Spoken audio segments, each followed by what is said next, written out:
पति और बच्चों से अलग होकर करीब 1.5 साल से बुलंदशहर की हरमीत कौर शहर के सबसे पॉश इलाके यमुनानगर में किराए के मकान में रहती थी। हुक्का बार में काम करने वाली हरमीत का शव बेडरूम में मिला है। शव के पास नशीले पदार्थ भी मिले हैं। बेड पर महिला की डेड बॉडी, मुंह से निकलता खून और पास में पड़े नशीले पदार्थ और कुछ आपत्तिजनक वस्तुएं बताने के लिए काफी है कि यहाँ का माहौल सामान्य नहीं है। बुलंदशहर की पॉश कॉलोनी के मकान नंबर I-207 की तस्वीर तस्दीक करती है कि यहाँ कुछ अनहोनी हुई है, कुछ ऐसा हुआ है जो होना नहीं था। सुबह करीबन मेरे पास में कॉल आई थी मेरे यमुनापुरम सही कुछ लोगों की कि I-207 मकान नंबर में एक महिला की मौत हो गई है।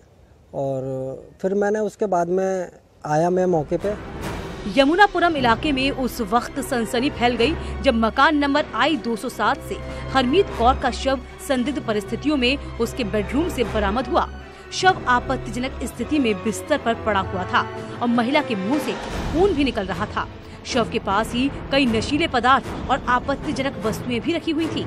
वहाँ कॉलोनी के कुछ लोग थे, काफ़ी लोग खड़े थे, तो उन्होंने मुझे बताया कि इस महिला की संदिग्ध हालात में मौत हो गई है और उसके कमरे में भी नशीले पदार्थ कुछ मिले हैं। स्थानीय लोगों से मिली जानकारी के मुताबिक हरमीत अपने पति और बच्चे से अलग होकर यमुनापुरम कॉलोनी में किराए पर करीब 1.5 साल से अकेले रह रही थी और खर्चा चलाने के लिए हरमीत बुलंदशहर के ही एक हुक्का बार में काम भी करती थी।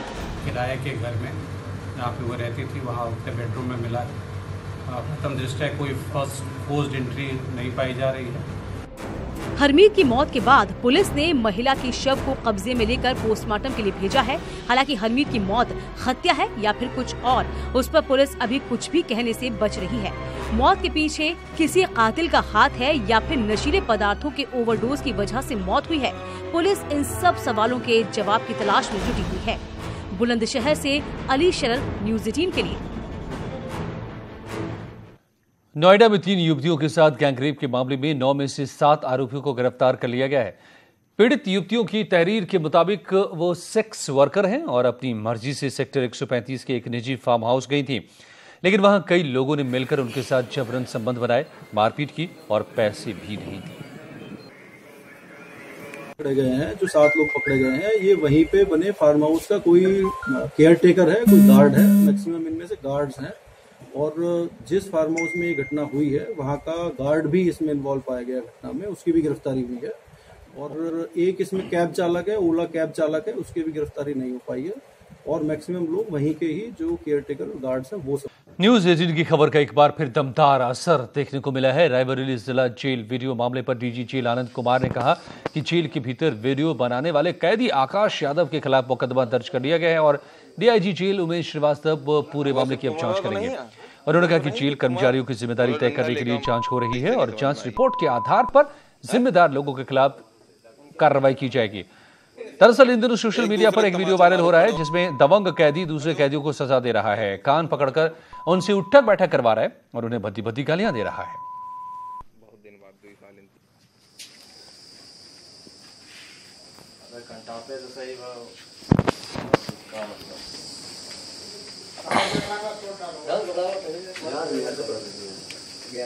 वो सिर्फ कुमार तो नहीं है, वो तो नहीं थे कुमार, बोलो डंडा लेकर इसे नहीं समझ में आएगी है? एक दूसरे को तमाचा मारो, खड़े हो, एक दूसरे को तमाचा मारो। तुमको करवाता हूँ, बहुत दिन बाद 2 साल इंतजार में हो ना। मार नहीं मारेगा, पीठ में राहुल, पीठ तो समझ में आएगा। ये तू काबे बारात में आया का, उसको मार, इसके टकले के लंबे के मार, तू भी मार रही। तो पेल भी राहुल, पेल तू पेल, इतनी आवाज नहीं आ रही है। आवाज सुल्तानपुर में भी न्यूज़ 18 की खबर का बड़ा असर हुआ है। जिला कारागार में अय्याशी का वीडियो वायरल होने के मामले में डीएम इंदुमती ने भारी पुलिस बल के साथ जिला जेल पर छापा मारा और करीब 1 घंटे तक बैरकों की सघन तलाशी ली। जांच में बैरक में कैदियों की ओर से वीडियो बनाकर वायरल होने की पुष्टि हुई है। जेल के बैरकों में कैदियों के शराब पीने, पिस्टल, कारतूस और नोटों की गड्डियां रखकर अय्याशी करते वीडियो वायरल हुआ था। डीएम ने बताया कि जांच के लिए कमेटी भी बनाई गई है और इसकी रिपोर्ट आने के बाद दोषियों के खिलाफ कार्रवाई की जाएगी। डीएम ने माना कि वीडियो वायरल इसी जेल का है। दो बैरक को हमने रैंडमली चेक किया है एंड मेन जो बैरक है वो भी हमने चेक किया है। अब काफ़ी कुछ चीज़ें हमको स्पष्ट पता चला, तो कमेटी का निर्णय होने के बाद मैं प्रॉपर प्रेस रिलीज आप लोगों को करूँगी। मैम, जो ये वायरल वीडियो हुआ था ये कहाँ का? ये यहाँ का यही कहा है, किस बैरक का ये नहीं क्लियर। वो सब मैं प्रेस रिलीज के माध्यम से बताऊंगी क्योंकि कॉन्फिडेंशियल है कुछ चीज़ें, बट यहाँ का है, ठीक है। तो कमेटी का पूरा निर्णय होने के बाद I will give a detail. एटा जिला महिला चिकित्सालय में पुलिस के साथ आई युवती के परिजनों ने युवती को पुलिस कस्टडी से जबरन छुड़ाने की कोशिश की। आरोप के मुताबिक युवती के परिजनों ने उसके साथ आए दारोगा और महिला कांस्टेबल के साथ हाथापाई की, मारपीट भी की। इसमें दारोगा की वर्दी भी फट गई।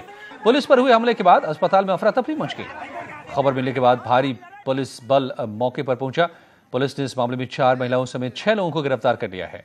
अपहरण के मामले में हाईकोर्ट के आदेश पर युवती को मेडिकल के लिए अस्पताल लाया गया था, जहां उसके परिजनों ने इस हमले को अंजाम दिया। तो मेडिकल नहीं हो पाया था, बैठा था, मैं इंतजार कर रहा था। तो मारपीट की आपके साथ में? मारपीट की, पीड़िता को खींच लाई औरतें। 3 व्यक्ति थे साथ में, एक लड़की का भाई था और एक पिता था, एक और साथ में। कितने लोग थे ये लोग? 5 महिलाएं थी, 3 व्यक्ति थे। तो क्या सीएम योगी ने आज समीक्षा बैठक की। इसमें सीएम ने अधिकारियों को निर्देश दिए कि अगस्त तक गन्ना किसानों का 100% भुगतान कर दिया जाए। इससे गन्ना किसानों को कोई परेशानी न आनी चाहिए। साथ ही सीएम ने गन्ना विभाग को किसानों के लिए अलग से निधि बनाने के निर्देश दिए, जिससे प्रति क्विंटल गन्ना पर सेस लगाकर किसानों को सुविधा मुहैया कराई जा सके। सीएम योगी ने किसानों के लिए विश्रामालय, शौचालय और शुद्ध पेयजल की व्यवस्था करने के निर्देश भी दिए हैं। सभी चीनी मिलों की क्षमता बढ़ाकर 5000 TDS करने का भी निर्देश सीएम ने दिया है। मुख्यमंत्री जी भी लगातार टारगेट तय करते हैं और गहन समीक्षा करते हैं और उनकी समीक्षा का ही परिणाम है कि आज जहां 4-4, 5-5 साल तक गन्ना किसानों का भुगतान नहीं होता था, वहां हमने बहुत तेज़ी के साथ भुगतान किया।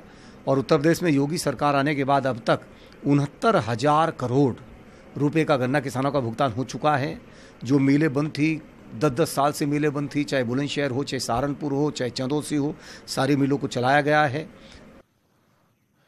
आबकारी विभाग की समीक्षा बैठक के दौरान सीएम ने शराब में मिलावट को लेकर के सख्त तेवर दिखाया और कहा कि बाराबंकी जैसी घटना की पुनरावृत्ति नहीं होनी चाहिए।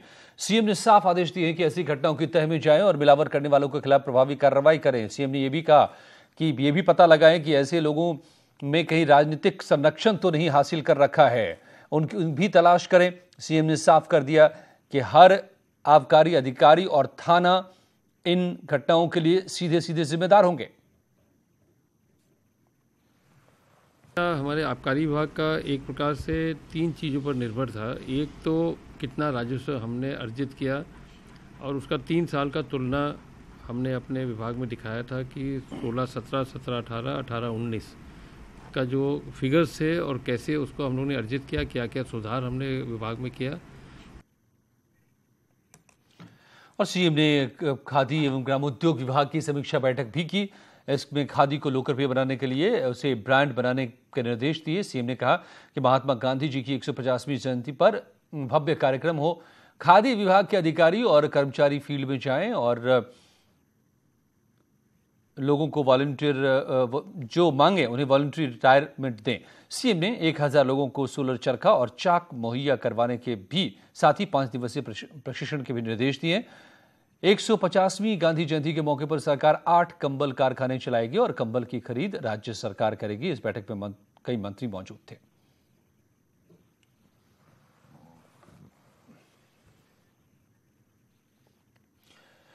और योगी सरकार डिजिटल सूबा बनाने की ओर एक बड़ा कदम आज बढ़ाया। इस योजना को साकार करने के लिए लेखपालों को लैपटॉप बांटे गए। चले कदम दर कदम चले, चले कदम दर कदम चले, चले कदम दर कदम चले। सब सीख रहे हैं कंप्यूटर, सब सीख रहे हैं इंटरनेट, सीख रहे हैं इंटरनेट। जब भारत डिजिटल भारत की ओर तेजी से बढ़ रहा हो तो फिर कैसे संघ राज्य पीछे रह सकते हैं। इस ओर योगी सरकार ने भी कदम बढ़ाया है ताकि डिजिटल भारत अभियान को रफ्तार मिल सके और लोगों को सुविधाएं। पूरे प्रदेश के अंदर सभी लेखपालों को लैपटॉप वितरण का कार्य भी एक समय सीमा के अंदर संपन्न होगा, उनका प्रशिक्षण होगा और उस प्रशिक्षण के साथ ही लेखपालों को अपनी तकनीकी विशेषज्ञता के माध्यम से आम जन से जुड़ी हुई उन समस्याओं का समाधान करने में मदद मिलेगी। ये पहला मौका नहीं है जब सरकार ने डिजिटल कनेक्टिविटी की ओर कदम बढ़ाया हो। इससे पहले योगी सरकार लेखपालों को स्मार्टफोन से जोड़ने का काम कर चुकी है और अब बारी थी लोगों की बही खाता को डिजिटल प्लेटफॉर्म में लाने की। सो योगी सरकार ने लैपटॉप बांटकर लेखपालों को जिम्मेदारी दे दी। मुझे पूरा विश्वास है कि लैपटॉप लेकर और स्मार्टफोन के साथ और पारदर्शी भावना के साथ जब ये लेखपाल आम जनमानस के बीच में, आम जनता के बीच जाएंगे तो उनका पूर्ण विश्वास आप में होगा और जनता कह उठेगी कि हाँ, हमको अब पारदर्शी शासन मिल चुका है। इन सुविधाओं के जरिए योगी सरकार लेखपालों को स्मार्ट लेखपाल बनाने की कोशिश कर रही है ताकि सरल, सहज, सुगम और पारदर्शिता के साथ लोगों का काम हो सके। इसीलिए सरकार ने लैपटॉप बांटे हैं जिससे लोगों की जमीनी हकीकत का डाटा इलेक्ट्रॉनिक मोड पर आ सके। इससे पहले सरकार लेखपालों को स्मार्टफोन देकर डिजिटल बनाने की कोशिश कर चुकी है। वैसे इस योजना के पीछे की कहानी यही है कि देश डिजिटल भारत बनाने में अपनी भूमिका निभा रहा है। सो सरकार ने भी सोचा कि सभी चीजों को इलेक्ट्रॉनिक मोड में ले आया जाए, जिसके लिए सरकार ने कदम बढ़ा दिए हैं ताकि मोदी सरकार के डिजिटल भारत का सपना साकार हो सके। सब सीख रहे मोबाइल हैं, सब चला रहे हैं टैबलेट। Bureau report, news 18। 2 दिनों के दौरे पर झांसी आए प्रभारी मंत्री राजेंद्र सिंह ने सर्किट हाउस में आयोजित पत्रकार वार्ता में अपनी ही पार्टी के विधायक की जमकर चुटकी ली। प्रभारी मंत्री मोदी सिंह ने विधायक जवाहर राजपूत की चुटकी लेते हुए कहा कि दाढ़ी वाले विधायक ने मेरा बैठना मुश्किल कर दिया है। विधायक हमको धमकाते भी रहते हैं, साथ ही डराते भी रहते हैं।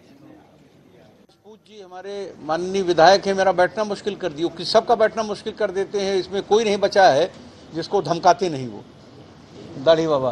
तो हाँ, धमकाते मतलब डरवाते हैं, प्यार वाली धमक, और क्या। फिर को इसीलिए हमने मिठाई उठाई खिला के शांत किया, ठंडा पानी पिलाया। जारी है यहाँ खबरों का सिलसिला। जुड़े रहिए न्यूज़ 18 के साथ। नमस्कार।